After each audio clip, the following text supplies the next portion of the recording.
আমাদের আরেকজন দর্শক প্রশ্ন করেছেন যে কোন ব্যক্তির উপরে হজ করা ফরজ, আসলে হজ ফরজের জন্য কি যোগ্যতা লাগে? যে এক্ষেত্রেও আমাদের অস্পষ্টতা থাকে, অনেকে হজ এবং যাকাত এক করে ফেলেন। জি, হজ এবং যাকাত এক নয়। হজ যে ব্যক্তি, যেটা আল্লাহ তাআলা বলেছেন ওয়ালিল্লাহি আলান নাসি হিজ্জুল বাইতি মান ইসতাতা ইলাইহি সাবিলা, আল্লাহ তাআলার জন্য মানুষের উপরে দায়িত্ব হলো হজ আদায় করা যে আল্লাহর বাইত পর্যন্ত যাওয়ার ক্ষমতা রাখে।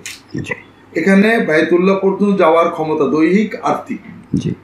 কাজেই দূরত্ব অনুসারে, যেমন বাংলাদেশ থেকে মক্কা শরীফে যে মাসখানে থাকতে 3 লাখ বা 4 লাখ টাকা লাগে, কারোর যদি এই টাকা থাকে তার নিত্য প্রয়োজনের বাইরে, তার জন্য হজ ফরজ। এটা কেমন? যেমন মনে করেন সরকার নতুন বেতন স্কেল দিয়েছে, একজন এরিয়ার সহ 5 লাখ 4 লাখ টাকা পেয়ে গেল।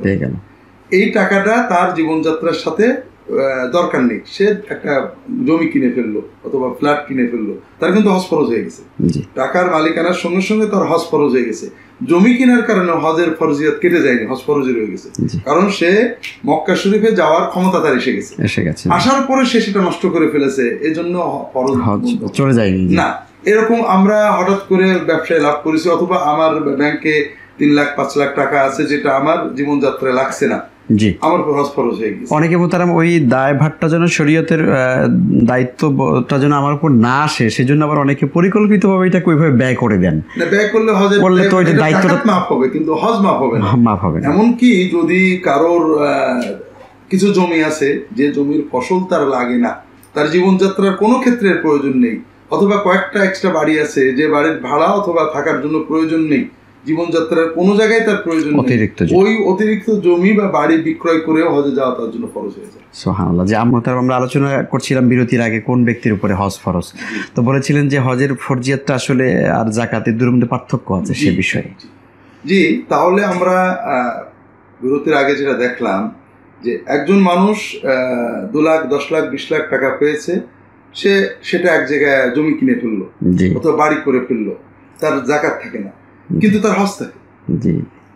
তার এই বাড়ি জমি কেনাটা প্রয়োজন ছিল না, তার বাড়ি বানানোটা প্রয়োজন ছিল না, তার বাড়ি আছে, সে অন্য প্রয়োজনে বাড়িটা বানালো ব্যবসা করার জন্য, বা তার কিন্তু হজ ফরজ আছে, কারণ সে এমন কিছু টাকার মালিক হয়েছে, মক্কা পর্যন্ত যাওয়ার ক্ষমতা তার এসে গেছে।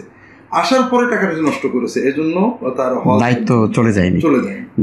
এজন্য হজ ফরজ হবে ওই ব্যক্তির উপরে যার মক্কা শরীফ পর্যন্ত যাওয়ার টাকা আছে, এই টাকার মালিকানা হওয়ার পরে যদি খরচ করেও ফেলে তাহলে হজ ফরজ থেকেই যাবে। সেটা অতিরিক্ত জমি হোক, অতিরিক্ত টাকা হোক, ব্যবসায় এবার 20 লাখ লাভ হয়েছে, অথবা এমন ফসল হয়েছে সারা বছর চলেও 5 লাখ টাকার ফসল বিক্রি করতে পেরেছি, সেটা দিয়ে আমি একটা জমি কিনে ফেলেছি, কিন্তু হজ ফরজ। জি, এক্ষেত্রে সুস্থতার বিষয়টি মোহতারাম যে মানে আর্থিক সংগতি আছে কিন্তু তিনি অসুস্থ, দৈহিক অসুস্থতা, এটার ব্যাপারে যদি কেউ আর্থিক সংগতি আছে, দৈহিক সুস্থতা এখন নেই, তাহলে তিনি বদলি হজ করাবেন, অর্থাৎ তার হজ ফরজ হবে, তিনি অন্যকে দিয়ে করাবেন, এরকম হাদিস শরীফ এসেছে। জি, অনেক শুকরিয়া, আলহামদুলিল্লাহ আমরা বিষয়টি জানতে পারলাম।